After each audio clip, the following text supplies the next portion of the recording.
Hello बच्चों। आज physics में इंटरमीडिएट 12th की फिजिक्स में एक नया टॉपिक स्टार्ट होगा, नाभिक की संरचना। ठीक है, नाभिक की संरचना। पिछले लेक्चर में आपने हाइड्रोजन स्पेक्ट्रम सीरीज के बारे में पढ़ा था, आज पढ़ेंगे हम नाभिक की संरचना। ठीक, चलिए स्टार्ट करते हैं। नाभिक की संरचना।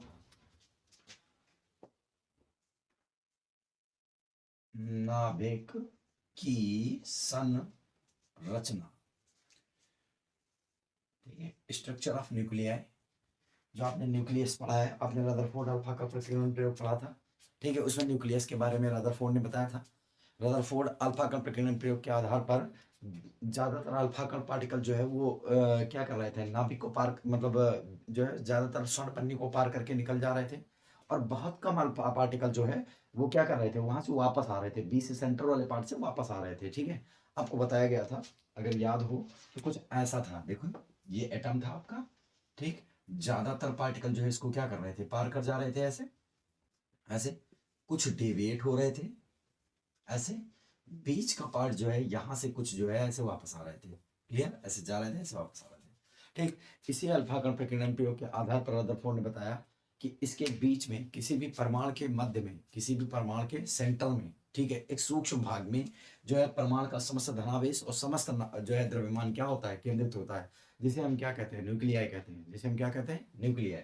ठीक, तो इस तरीके से ये होता है, ये कहा गया न्यूक्लियाई। और न्यूक्लियस न्यूक्लियस की जो क्या नाम है, साइज होती है, त्रिज्या जो होती है वो लगभग होती है, त्रिज्या त्रिज्या की बात करें तो लगभग 10⁻⁻15 मीटर कोटि की। ठीक है, तो न्यूक्लियस के बारे में रदरफोर्ड ने खोज किया था अपने अल्फा कण प्रकीर्णन प्रयोग के आधार पर ही।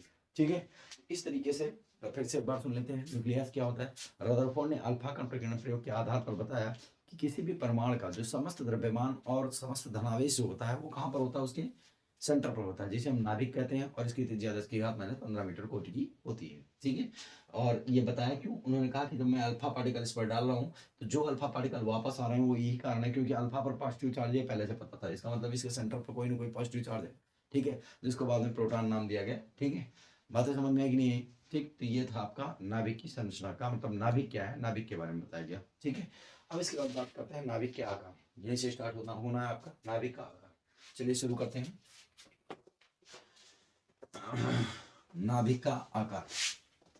ठीक है, नाभिक का आकार है नाभिक का आकार। नाभिक का आकार, देखिए रदरफोर्ड ने नाभिक के आकार के बारे में भी व्याख्या की थी। ठीक है, अल्फा कण प्रकीर्णन, न्यूट्रॉनों के प्रकीर्णन के आधार पर उन्होंने बताया कि किसी भी नाभिक का जो आयतन होता है, किसी भी नाभिक का जो आकार होता है उसकी द्रव्यमान संख्या के क्या होता है, अनुक्रमानुपाती होता है। बातें समझ में आई? किसी भी नाभिक का जो आकार होता है वो उसके द्रव्यमान संख्या की क्या होता है, अनुक्रमानुपाती। ये बात उन्होंने बताई। ठीक, फिर से एक बार सुन लेते हैं। रदरफोर्ड ने अल्फा कण प्रकीर्णन प्रयोग और न्यूट्रॉनों की कुछ प्रकीर्णन से जो है उन्होंने बताया कि किसी भी नाभिक का जो आकार होता है वो जो है वो इनके क्या नाम है, आकार का कितना होता है, मतलब इनके सॉरी इनके परमाणु भार का क्या होता है, अनुक्रमानुपाती होता है। मतलब उन्होंने कहा कि जो इनकी त्रिज्या होती आयतन होता है, मतलब v बराबर भाई आकार का मतलब क्या हुआ, आयतन, तो v इज डायरेक्टली प्रोपोर्शनल, कितना हो जाएगा आपका, डायरेक्टली प्रोपोर्शनल किसके, इनके परमाणु भार मतलब a। अब देखो परमाणु जो है गोलीय माना जाता है, तो गोले का आयतन क्या होता है, 4/3 पाई और फिर कितना, r³। 4/3 पाई r³, ये हो गया आपका 4/3 पाई r³ इज डायरेक्टली प्रोपोर्शनल कितना, a³। अब देखो जरा यहाँ से अगर मैं इन सबको इधर ट्रांसफर कर लूँ जितना भी है, ठीक है, तो हो जाएगा r³, या पहले देखिए 4/3 पाई तो हो गया कांस्टेंट, 4/3 पाई क्या हो गया आपका कांस्टेंट, तो कांस्टेंट को मैं रिलीज कर देता हूँ। ठीक है, मतलब यहाँ से कांस्टेंट को हटा देते हैं, 1/4 पाई को कांस्टेंट है मान के इसको हटा देते हैं, बिकॉज 1/4 पाई क्या है आपका कांस्टेंट है। तो अगर ये कांस्टेंट है तो इसको रिलीज करते ये हो जाएगा r³ इज डायरेक्टली प्रोपोर्शनल कितना, a, या r is directly proportional a, और ये 3 इधर जाएगा घात में 1/3 हो जाएगा ना। प्रोपोर्शनल हटाएंगे तो कांस्टेंट जोड़ना पड़ेगा, तो r इक्वल टू हो गया r0, और a की पावर में कितना, 1/3। ठीक है, r0 और a की पावर में कितना, 1/3। चलिए देखिए, अब जहां पे r0 क्या है, देखिए यहाँ पे एक वर्ड यूज किया गया r इक्वल टू r0, तो आर नॉट क्या है आपका? आर नॉट जो है वह एक आनुभाविक नियतांक है। आर नॉट एक क्या है, लिख लेंगे यहाँ पर, आर नॉट एक आनुभाविक नियतांक है, आनुभाविक नियतांक है, ठीक। और जिसका मान होता है आपका 1.2 × 10⁻⁻15 मीटर, जिसका मान होता है R naught is equal to 1.2 × 10⁻⁻15 metre, ठीक है। ये डेरिवेशन था इसका, ठीक है।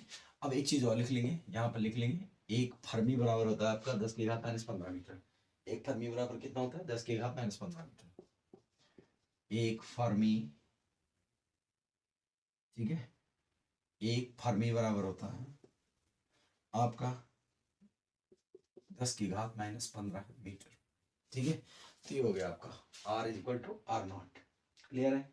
या एक चीज और लिख सकते हैं, आर नॉट ये आएगा आपका फर्मी में, ये तो मीटर में लिखा होगा, या इस सूत्र को इस फार्मूले को ऐसे भी लिख सकते हैं, आर इज इक्वल टू 1.2 और ए की घात में 1/3 और साथ में यहाँ पे लिख सकते हैं फॉर्मूला, ठीक है।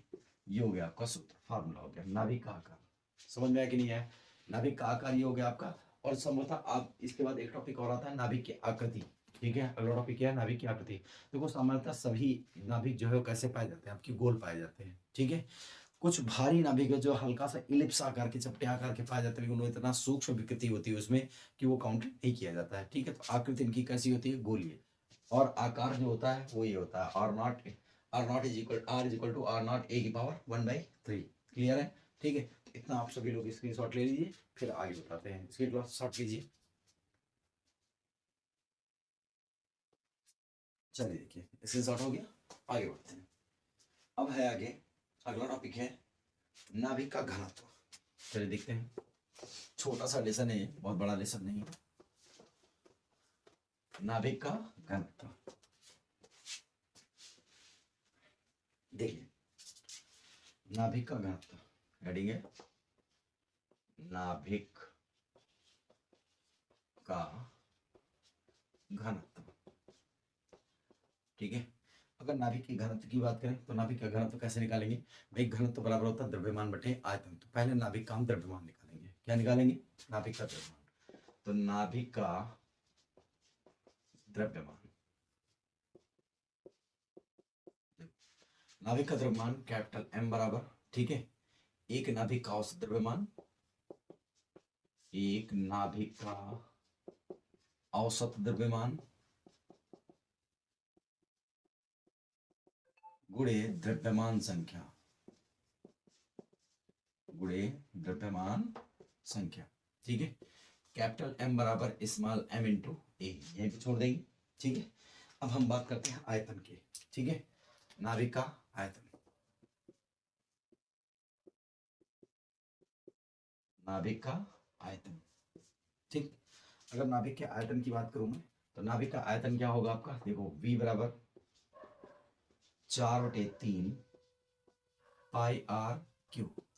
चूंकि अभी पढ़ा आपने R equal to R naught A की पावर 1/3, बिल रख लो यहाँ पर।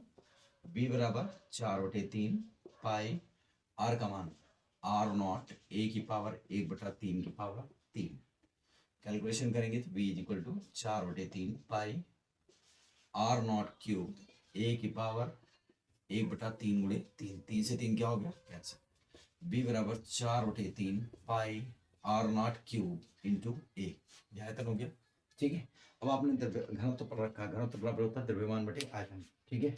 चूंकि ऐसे लिख लेंगे, घनत्व बराबर द्रव्यमान बटे आयतन, है ना।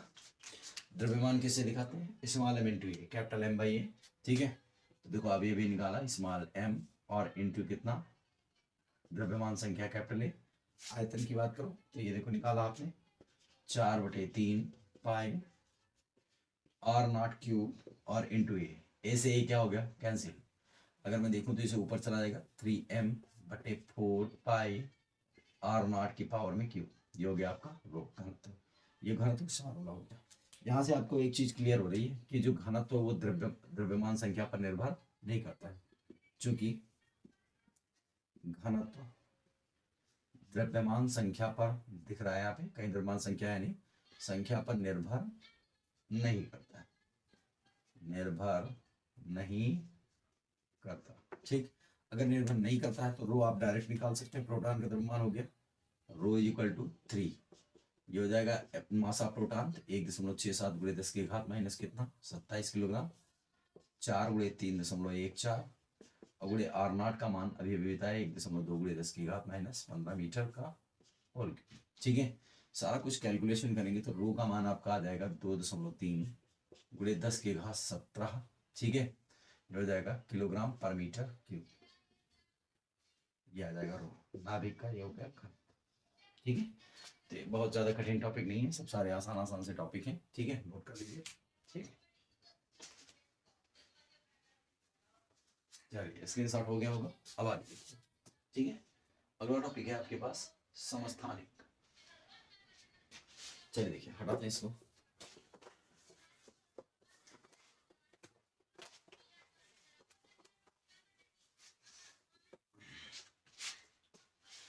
अगला टॉपिक है आपके पास समस्थानिक।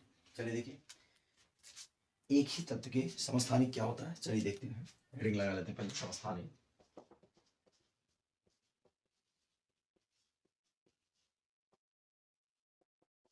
समस्थानिक, ठीक है, देखो एक ही तत्व के ऐसे परमाणु, ठीक है, एक ही तत्व के ऐसे परमाणु जिनके परमाणु क्रमांक आपस में बराबर हों, ठीक है, उन्हें हम समस्थानिक कहते हैं। बातें समझ में आई? ठीक है, एक ही तत्व के ऐसे परमाणु जिनके परमाणु क्रमांक आपस में क्या हो, बराबर हों, उसे हम क्या कहते हैं, समस्थानिक कहते हैं। बातें समझ में आई सबको? ठीक है, जैसे 1H1 1H2, ठीक, एग्जाम्पल के तौर पे लिख सकते हैं आप 1H1 और कितना 1H2, ऐसे दो एग्जांपल याद कर लीजिए, इसकी डिफिनेशन पूछी जाती है 1H1 और 1H2।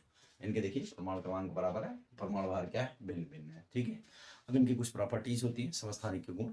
देखो चूंकि इनके परमाणु क्रमांक आपस में क्या होते हैं, बराबर होते हैं, इनकी बहुत सारी प्रॉपर्टीज आपस में मिलते हैं। ठीक है, तो पहली प्रॉपर्टी तो यही है कि ये इनके परमाणु क्रमांक समान होने के कारण, ठीक है, मतलब गुण समान होने के कारण इनको परस्पर अलग नहीं किया जा सकता है।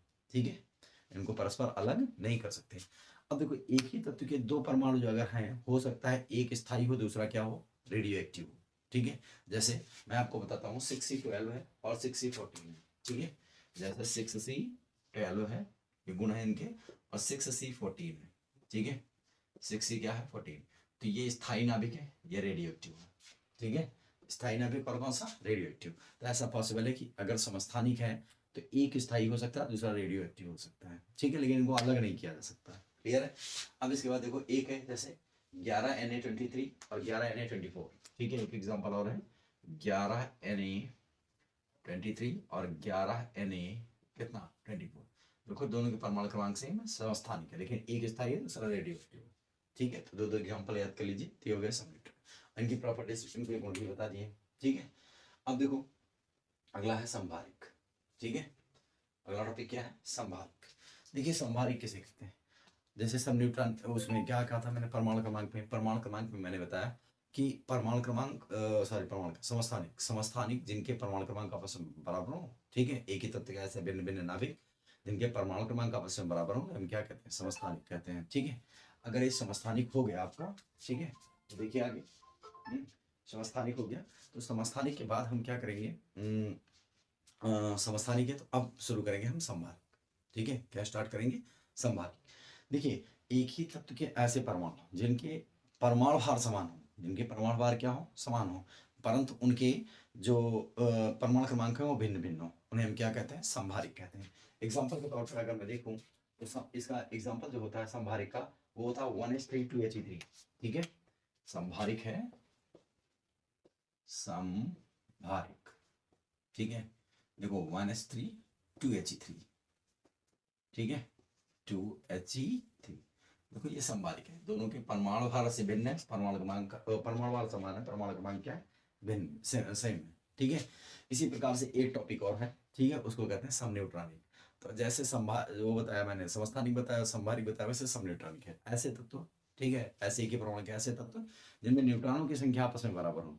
ठीक है, क्या कहेंगे, समन्यूट्रॉनिक। ठीक है, ऐसे तत्व जिनमें न्यूट्रॉनों की संख्या आपस में क्या हो, बराबर हो, उन्हें क्या कहते हैं, हम समन्यूट्रॉनिक कहते हैं। ठीक है, समन्यूट्रॉनिक का मतलब हो गया 1H3 2He4। इसका एग्जांपल क्या है 1H3 और क्या 2He4, ये हो गया संयुक्त। ऐसे दो दो नोट कर लीजिए कम से कम, ठीक है, समझ में आया कि नहीं? तो संभारिक और समन्वयनिक हो गया आपका। अब एक टॉपिक और है, नाभिकीय बल। क्या है आपके पास? नाभिकीय बल।